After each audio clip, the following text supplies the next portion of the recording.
So medyo masakit yan kasi guys, galing ako dyan, 'di ba? Lahat ng mga teaching, lahat ng mga sinishare ko is based on my experience.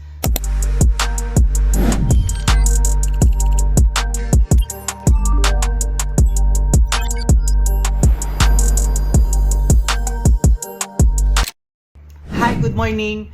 Sa video na to, isi-share ko sa inyo yung tatlong dahilan kung bakit maraming mga networkers or leaders na nagkaroon ng resulta, okay, magandang resulta sa company nila before, pero nung lumipat na sila sa bagong kumpanya nila, hindi na nila ulit maulit kung ano man yung resulta na nagawa nila before sa mga past company nila. Una, ito yung hindi na sila willing dumaan ulit sa proseso. Okay, so sa isang MLM company kasi, okay, walang shortcut.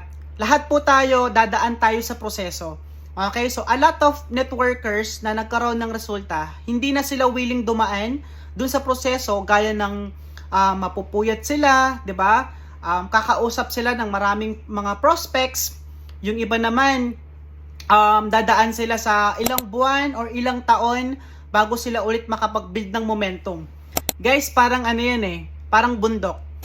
Hindi pwedeng gusto mong makarating agad sa taas na hindi ka dadaan sa pinaka-ilalim. 'Di ba? So unless kung gagamit ka ng helicopter. Pagsakay mo ng helicopter, hindi ka na mahihirapan, makakapunta ka na agad sa taas. Pero sa MLM industry, walang ganon. Tama? Magsisimula ka talaga sa pinaka-ilalim at dadaan ka dun sa proseso.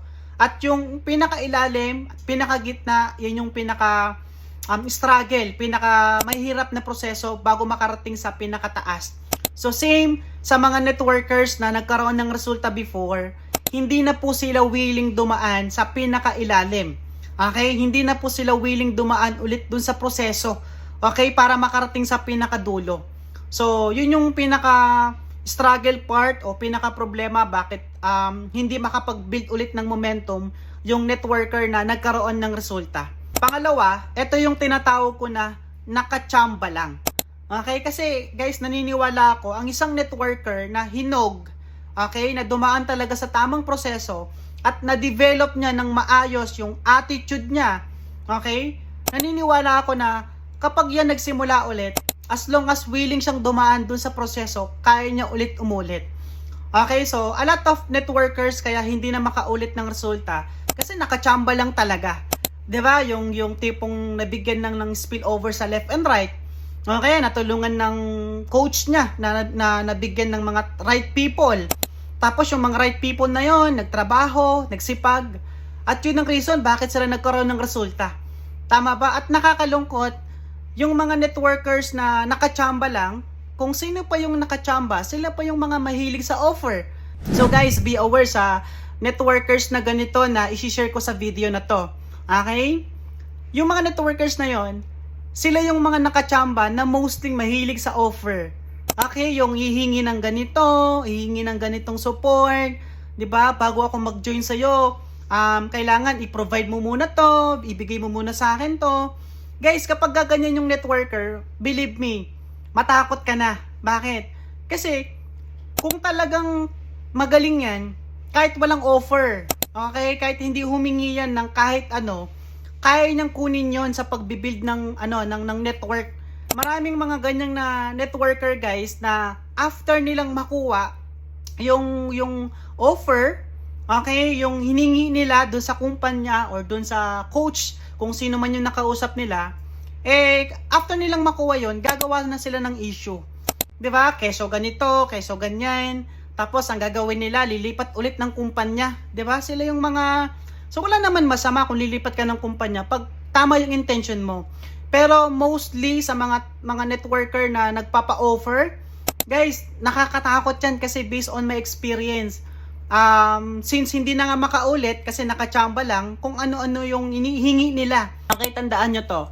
Ang isang networker na nakuha sa offer, hindi naman lahat, pero most of them, lilipat din yan. Bakit? Kasi makukuha ulit yan sa panibagong offer ng mga ibang kumpanya.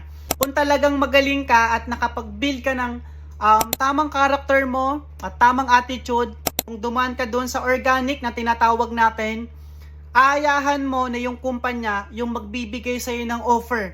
'Di ba? Aayahan mo yung kumpanya na siya yung magsabi ano ba yung pwede niyang maitulong sa'yo para makapag-build ka ulit ng momentum or makapag-rebuild ka ulit.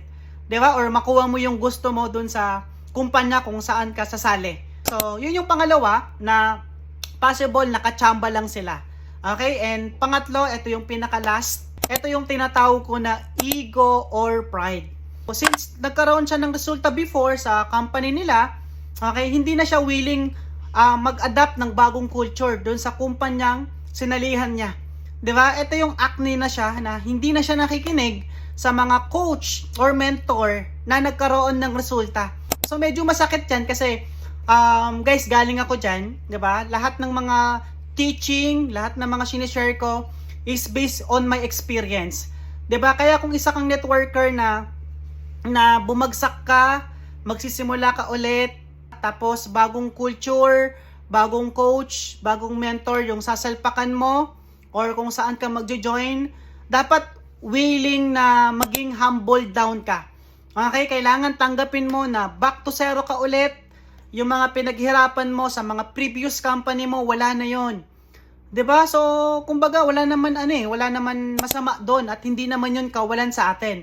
Bagkus kapag tayo naging humble down, okay, na-accept natin na wala na yung pinaghirapan natin, tapos willing tayong makinig, willing tayong mag-adapt sa culture ng mga company, yung mga mentors na makakasama natin ulit, naniniwala ako na kaya mo ulit bumounce back. Kaya mo ulit makapag-build ng momentum at kaya mo ulit makuha kung ano yung mga naging losses mo before or mas higit pa.